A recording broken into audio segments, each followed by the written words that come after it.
تو زنا کا روک تھام زنا کی جو ہمارے معاشرتی اہداف کے اندر بہت اہم ہے، بہت اہم ہے، بہت اہم، ورنہ معاشرہ ٹوٹ پھوٹ کا شکار ہو جائے گا۔ میاں بیوی میں اعتماد نہیں ہے، بے اعتمادی کی فضا میں اولاد جو پلے گی اس کی منفی نفسیات ہوں گی، کبھی مثبت نفسیات نہیں ہو سکتی۔ اور کوئی عورت سفر نہ کرے جب تک کہ اس کے ساتھ محرم موجود نہ ہو۔ ادرک ذالک لا محال، اللہ تعالیٰ نے ہر انسان کا زنا میں ایک حصہ لکھ دیا ہے جو اس کو پہنچ کر رہے گا۔ فزنا العین النظر، آنکھوں کا زنا ہے نامحرم عورت کو دیکھنا، یہ بھی زنا ہے۔ اگر زنا کو روکنا ہے تو یہاں پر بھی قدغن لگے گی۔ ایک جگہ آیا ہے حدیث میں النظر سہم، یہ تیر ہے، یہ نظر جو ہے نگاہوں کے تیر، یہ تو آپ شاعری کے اندر بھی اور گانوں کے اندر بھی نگاہوں کے تیر سنتے ہیں کہ نہیں سنتے؟ النظر سہم، یہ تیر ہے۔ وزن اللسان النطق یا منطق، زبان کا زنا ہے کسی عورت سے گفتگو کر کے چٹخارے لینا۔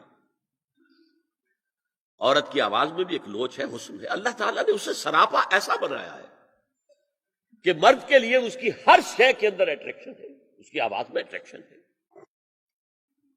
والنفس تمنا و تشتہی، اور باقی رہ گیا نفس، وہ تمنا کرتا ہے کہ اب میں اس سے آگے بھی بڑھوں اور زنا بھی کر لوں۔ والفرج یصدق ذلک کلہ اور یکذب، لیکن یہ ہو بھی سکتا ہے نہیں بھی ہوتا، لیکن یہ زنا تو کر چکا نا، کان کا زنا اس نے کر لیا، آنکھ کا زنا اس نے کر لیا، زبان کا زنا اس نے کر لیا۔ ایک کو زنا کی تعریف میں لایا۔ ایک اور روایت ہے جو مسلم میں ہے، عن ابی ہریرہ کتب علی ابن آدم نصیبہ من الزنا مدرک ذلک لا محالہ فالعینان زناہما النظر والاذنان زناہما الاستماع واللسان زناہما الکلام والید زناہا البطش والرجز زناہا الخطأ والقلب یہوی وتمنا۔ یہ زبان کا بھی زنا ہو رہا ہے، کان کا بھی زنا ہو رہا ہے، ہاتھ کا بھی ہو رہا ہے، کہیں لمس کیا ہے عورت کے جسم کو، ہاتھ ملایا ہے اس سے، اور چل کر کہیں جا رہا ہے دیکھنے کے لیے، یہ پاؤں کا زنا ہو رہا ہے۔ یہ ہے زنا کی شکلیں جو محمد الرسول اللہ صلی اللہ علیہ وسلم نے بیان کی۔ تو والدین میں محبت ہے، آپس میں اعتماد ہے، تو ایک دوسرے پر اعتماد ہے، ایک دوسرے کا لحاظ ہے، ایک دوسرے کی دلجوئی ہے، ایک دوسرے کی مدد ہے۔ یہ ساری چیزیں جو ہے وہ ایک فضا پیدا کرتی ہیں گھر کے اندر، وہ ایک نارمل، ایک صحت مند فضا جس میں کہ نئی نسل پروان چڑھے گی تو وہ ایک پازیٹیو اور مثبت نفسیات لے کر پیدا ہوگی۔ اچھا، اور دیکھیے اس میں کیا کیا کچھ حضور کی طرف سے آئے ہیں۔ حضرت جابر ابن عبداللہ فرماتے ہیں من کان یؤمن باللہ والیوم الآخر فلا یخلون بامرأۃ لیس معها ذو محرم فإن ثالثہما الشیطان، رواہ احمد۔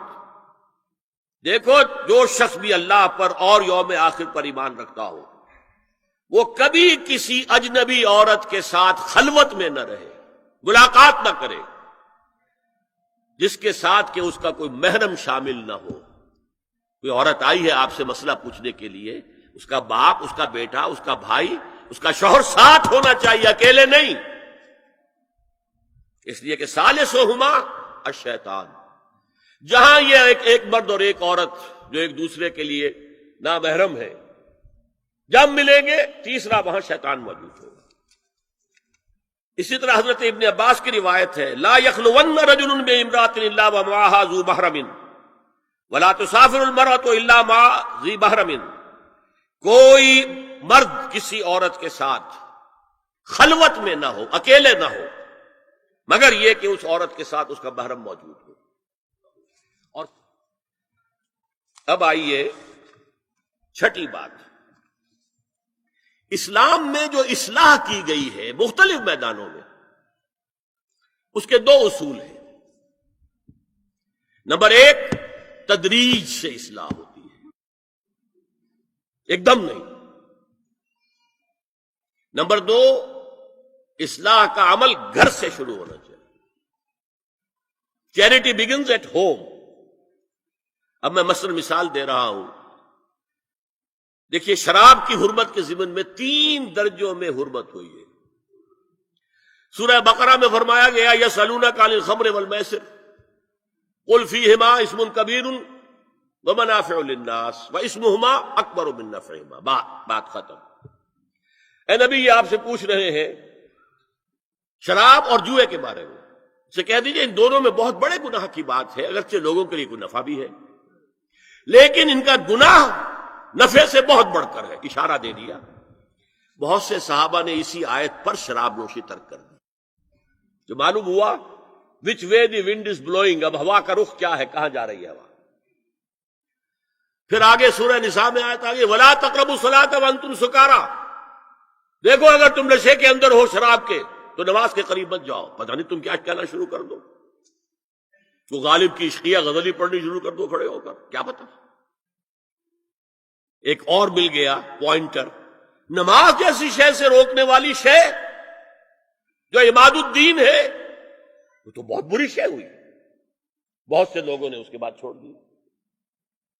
پھر آخری آیت آئی ہے یا ایھا الذین آمنوا انما الخمر والمیسر والانصاب والازلام رجس من عمل الشیطان. یہ شیطانی اعمال ہیں، گندگی کے اعمال ہیں. فاجتنبوہ لعلکم تفلحون. تو ان سے بچو، اجتناب کرو تاکہ تم فلاح پاؤ. انما یرید الشیطان ان یوقع بینکم العداوۃ والبغضاء فی الخمر والمیسر. یہ شیطان یہ چاہتا ہے کہ شراب اور جوئے کے ذریعے سے تمہارے مابین دشمنی پیدا کر دے. شراب میں آدمی لڑ پڑا،